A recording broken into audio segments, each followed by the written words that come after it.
Proper clearance is one of the most important aspects of any TV or film project. So what is it, and why is it so important for producers to do it properly? Hi, I'm James Pacitti, entertainment attorney and production counsel in Los Angeles. Each film or television project is unique in terms of the particular clearance issues that are most important. However, all projects need to be checked and cleared for a large number of clearance details. Entire books are written on clearance, so I will just touch on some of the major issues that producers must be aware of. Avoid the accidental use of real names of people and organizations. Extra care should be taken with names of characters and organizations that are portrayed negatively, as unflattering portrayals cause most claims of this sort. If there is any doubt about whether a particular name is safe to use, change it.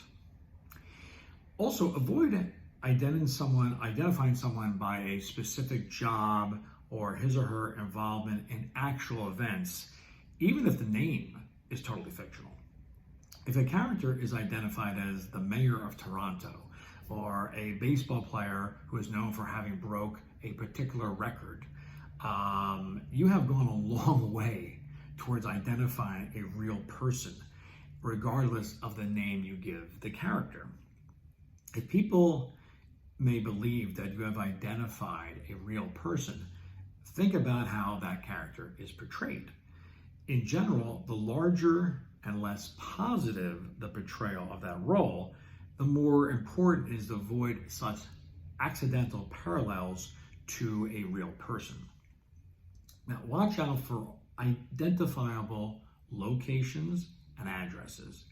Depending on the context, accidental use of the actual address of a home or business might be defamatory to a person or company.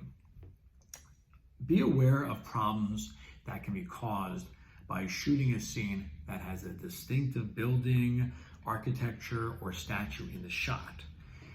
Copyright infringement as to filming of a statue or certain architecture of a building may not be covered by location agreements, because in addition to some owners of distinctive buildings taking the position that the building's appearance is the equivalent of trademark, and therefore they cannot be shown without permission. So even if you have a location agreement, you have to make sure that that location agreement is covering all aspects of what you're filming, and not just perhaps the interior of the building. There might be aspects of it that won't be covered.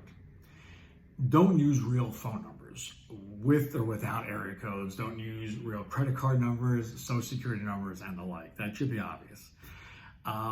Get permission for use of virtually all trademarks and logos, and avoid many dialogue references to companies and products. It's best to mask the trademarks or shoot from angles that make them unrecognizable. If you get a product placement deal, then of course it's appropriate.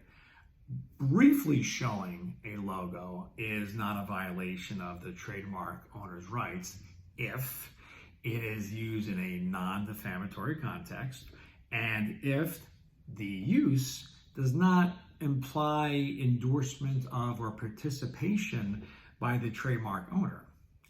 However, it's just better to stay away from trademarks and logos altogether. Unless you get permission from copyright holders, they should not use identifiable props that are protected by copyright. Examples here include paintings, photographs, posters, sculptures, CD covers, and magazines.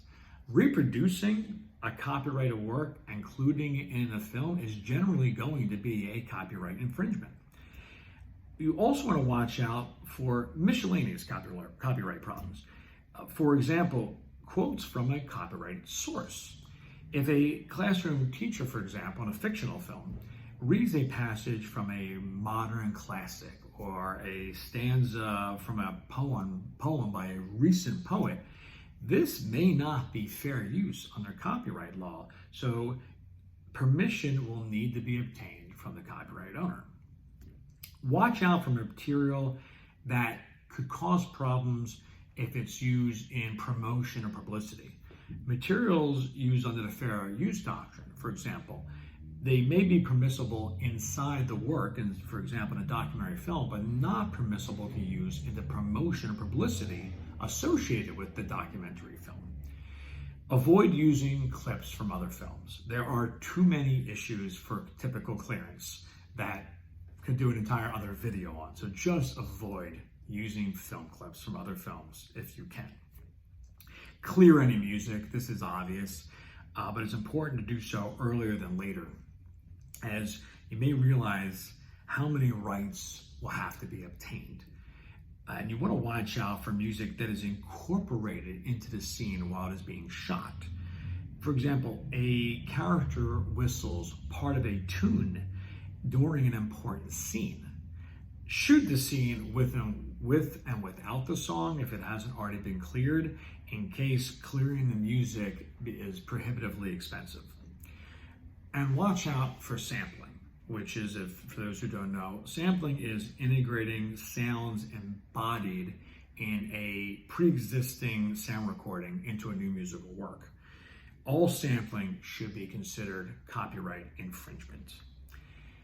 If you use pre-recorded music, you would need to obtain a license from the publisher of the composition, which is the sync license, but also you're going to need from the copyright owner of the master recording, which is the master license. If you contract for original music, then watch out for similarities to other music. In the case, for example, if you hire a composer, you have to make sure that the composer is not violating the rights of other parties in composing the music for your film. If you have any questions or if you have a project you wish to discuss, don't hesitate to contact us.